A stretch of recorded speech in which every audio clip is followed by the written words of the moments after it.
Corporate கம்பெனியில கூட சும்மா ஏனோதானு வேலை செஞ்சிடலாம்.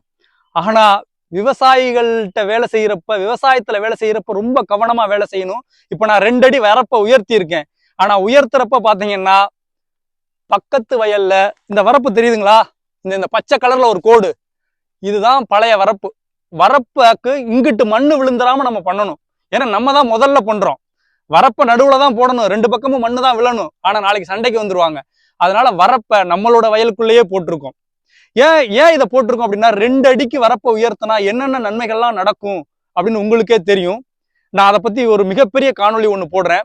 அதனால இன்னொன்னு ஒண்ணு சொல்லுவாங்க நம்ம மூதாதையர்கள், வயல்ல விளையாததா வரப்புல விளைய போகுது.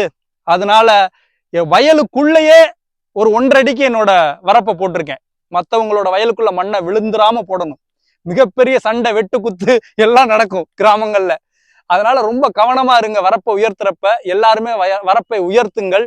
நம்ம அவை பாட்டி சொல்லியிருக்காங்க, வரப்புயர நீர் உயரும், நீர் உயர நெல் உயரும், நெல் உயர குடி உயரும், குடி உயர கோன் உயர்வான்.